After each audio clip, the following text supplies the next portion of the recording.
ሰላም ጤና ይስጥልን ውድ ሪፖርተር ተከታታዮች የሰዓቱን ዜናዎች ቀጥዬ አሰማችኋለሁ።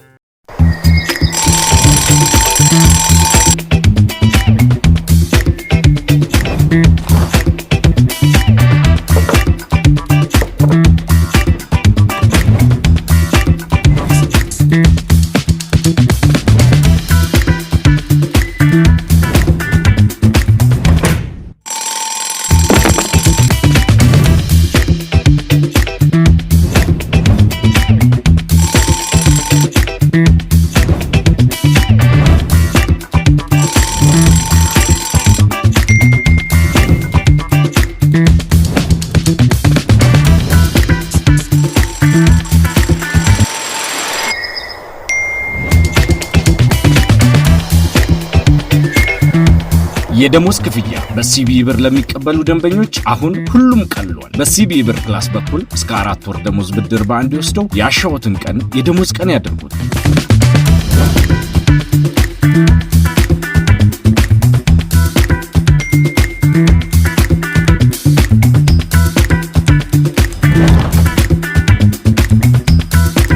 የኢትዮጵያ ንግድ ባንክ ሁሌም የሚተማመኑበት ባንክ።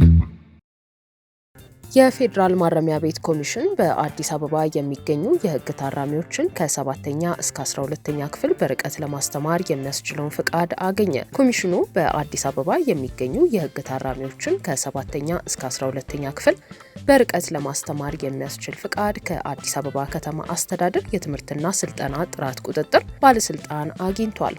በጉዳዩ ዙሪያ ማብራሪያ የሰጡት የፌዴራል ማረሚያ ቤቶች ኮሚሽን የትምህርትና ስልጠና መሪ ስራ አስፈጻሚ አቶ አስመራ አብደታ እንዳሉት የጤና ችግር ላለባቸው በማረሚያ ቤት ስራ እየሰሩ ለመማር ለሚፈልጉና እድሜያቸው ከፍ በማለቱ በክፍል ውስጥ ተቀምጠው መማር ለማይፈልጉ ታራሚዎች በርቀት ለማስተማር የተገኘው ፍቃድ በትምህርቱ ዘርፍ ከፍተኛ ጠቀሜታ እንዳለው ገልጸዋል። የርቀት ትምህርት ፍቃዱ በማረሚያ ቤት የሚሰጠውን የትምህርት ዕድል ያሰፋል ያሉት መሪ ስራ አስፈጻሚው ሰርተፊኬቱ በኮሚሽኑ በእርምት ላይ የሚገኙ ከ2000 በላይ የሚሆኑ የሕግ ታራሚዎች የዕድሉ ተጠቃሚ እንዲሆኑ ያስችላቸዋል ነው ያሉት። የአዲስ አበባ ከተማ አስተዳደር የትምህርትና ስልጠና ጥራት ቁጥጥር ባለስልጣን የታራሚዎችን የትምህርት ዕድል ለማስፋት ፖሊሲውን አሻሽሎ ለፌዴራል ማረሚያ ቤት ኮሚሽን የርቀት ትምህርት ፍቃድ በመስጠቱ አቶ አስመራ አብደታ ምስጋና አቅርበዋል። በድሬዳዋ በዝዋይና በሸዋሮቢት ማረሚያ ማዕከል የሚገኙ የሕግ ታራሚዎችም የርቀት ትምህርት ዕድል ተጠቃሚ እንዲሆኑ ከኦሮሚያና ከአማራ ክልል እንዲሁም ከድሬዳዋ ከተማ አስተዳደር ጋር ተቀራርበው እንደሚሰሩም አስረድተዋል።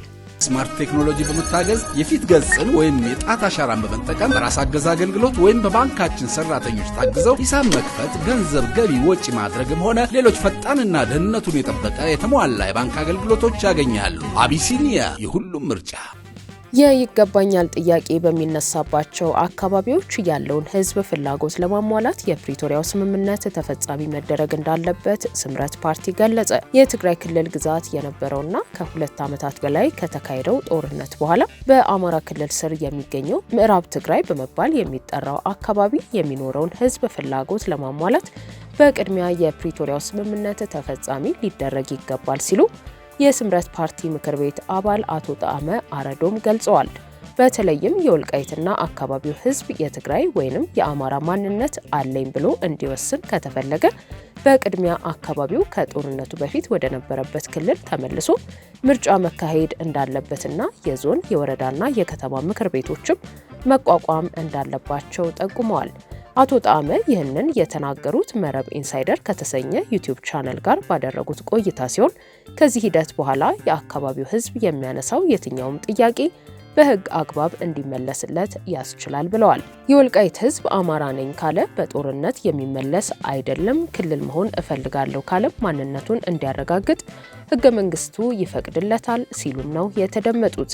የወልቃይትና አካባቢው ህዝብ ከጦርነቱ በፊትም በትግራይ በነበረው የህወሓት አስተዳደር ተበድሏል ያሉት አቶ ጣዕመ አካባቢው ከ17 ዓመቱ ጦርነት በኋላ በኃይል መያዙን እንዲሁም የአካባቢው የልማት ጥያቄዎች ሳይመለሱ በመቆየታቸው ቅሬታ መፈጠሩንም ነው የገለጹት። ትግርኛ ስለተናገረ ብቻ የግድ ትግራዋይ ወይንም የትግራይ ተወላጅ ሊደረግ አይችልም ያሉት በአቶ ጌታቸው ረዳ የሚመራው ስምረት ፓርቲ ምክር ቤት አባል አቶ ጣዕመ አረዶ ፓርቲያቸው የፕሪቶሪያው ስምምነት ተፈጻሚ እንዲደረግና የህዝቡ ጥያቄ እንዲመለስ እንደሚታገልም ተናግረዋል። ትግርኛ ስለተናገረ ጥራሕ በኃይሊ ትግራይ አድጎረ ይተል በቃ ናይ ሓደ ሰብአዊ መሰል ዲሞክራሲያዊ መሰል ዝበሃሉ ክረጋገጸሉ ይተል ስለዚህ ንሕና ንቃለሰሉ ሓደ መንገዲት ናይ ምዕራብ ትግራይ ዘሎ ውዕል ፕሪቶሪያ ተፈጺሙ መረፃ ተካሂዱ ሕቶ መንነት ይኹን ሕቶ ካሊእ ዘለዎ ዝኾነ ይኹን አካል ብሰላማዊ መንገዲ ክመርጽ ክኸይድ ወይ ከዓ ዝደልዮ ክገብር ያው ሕልው እዩ ማለት እዩ። በግዛቱ ጉዳይ ላይ የፓርቲው ፕሬዝዳንት አቶ ጌታቸው ረዳ ከፌዴራሉ መንግስት ጋር እንዲነጋገሩ ውጥን መያዙን ገልጸው በአካባቢው የተፈጸመው የዘር ማጥፋት ሲሉ የጠሩት ወንጀልም በዓለም አቀፍ ደረጃ እንዲታይ እንደሚሰሩ ተናግረዋል። አቶ ጣመ ይህንን ንግግር መናገራቸውን ተከትሎ በርካታ የትግራይ ተወላጆች የተቃወሟቸው ሲሆን ይህንንም ተከትሎ የፓርቲው ተቀዳሚ ፕሬዝዳንት አቶ ነጋ አሰፋ ስምረት ፓርቲ በምዕራብ ትግራይ ጉዳይም ሆነ ተፈናቃዮችን በማስመለስ ጉዳይ ላይ ከሁሉም የትግራይ ተወላጆች የተለየ አቋም አለመያዙን በማህበራዊ ትስስር ገጻቸው አስፍረዋል። የትግራይ ክልል ጊዜያዊ አስተዳደር እንዲሁም ህወሓት በፕሪቶሪያው ስምምነት መሰረት የክልሉ ግዛታዊ አንድነት ከጦርነቱ በፊት ወደ ነበረው ሁኔታ እንዲመለስ በተደጋጋሚ ሲወተውቱ መቆየታቸው ይታወሳል። በተስፋ ሰጪ ሁኔታ ተጠግኖ የነበረው የኢትዮ ኤርትራ ግንኙነት የተበላሸው የኢትዮጵያ መንግስት የመስፋፋት አጀንዳ ባለፉት 2 ዓመታት በማራመዱ ነው ሲል የኤርትራ መንግስት ከሰሰ። እንደ አውሮፓውያን አቆጣጠር ጁላይ 9 ቀን 2018 ዓ.ም በአስመራ የተፈረመው ባለ 5 ነጥብ የኢትዮጵያና የኤርትራ የሰላም ስምምነት በሀገራቱ መካከል የሰላምና የወዳጅነት መግለጫ በመሆን በዓለም አቀፍ ህጎች ላይ ተመስርቶ አንዱ ለሌላው ሉዓላዊነትና ግዛታዊ አንድነት መከባበር ሙሉ በሙሉ ቁርጠኛ እንዲሆን የሚያደርግ ነበር ሲሉ ትላንት በማህበራዊ ትስስር ገጻቸው ያሰፈሩት የኤርትራ መንግስት የማስታወቂያ ሚኒስትሩ የማነ ገብረ መስቀል በሁለቱ ሀገራት መካከል ለነበረው የጥላቻ ሁኔታ የወቅቱ የኢትዮጵያ መንግስት የፈረሙትን ዓለም አቀፍ ስምምነቶች ላለማክበር ከመወሰናቸውና እንዲሁም አግባብነት ያለው አካል በዓለም አቀፍ ህግ መሰረት እርምጃ ሳይወስድባቸው በመቅረቱ ነበር ብለዋል። በሀገራቱ ስምምነት መሰረት በኢትዮጵያና በኤርትራ መካከል የነበረው ጦርነት ማብቃቱንና የሰላምና የወዳጅነት ዘመን መጀመሩን የኢትዮጵያና ኤርትራ የድንበር ኮሚሽን ስራ ሙሉ በሙሉ ተግባራዊ እንዲደረግ እንዲሁም ሁለቱም ሀገራት ለቀጠናው ሰላም፣ ልማትና ትብብርን ማረጋገጥ የተመለከተ ነበር።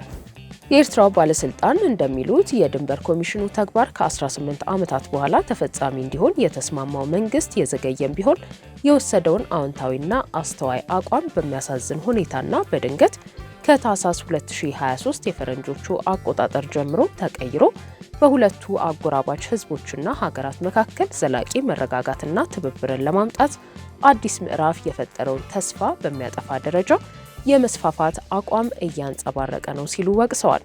ተመሳሳይ ይዘት ያለውንና የቀይ ባህር ክርክር በሚል የተጻፈ መረጃን ያጋራው በተባበሩት መንግስታት ድርጅት የኤርትራ ቋሚ ልዑክ በቅርቡ ሆርን ሪቪው በተባለ ድረገጽ ላይ የኢትዮጵያ ባለስልጣን አምባሳደር ባጫ ደበሌ ቀይ ባህር ለኢትዮጵያና ኤርትራ የትብብር ቁልፍ ሲሉ በጻፉት ጽሑፍ ላይ የተሰጠ ምላሽና አስተያየትን አጋርቷል።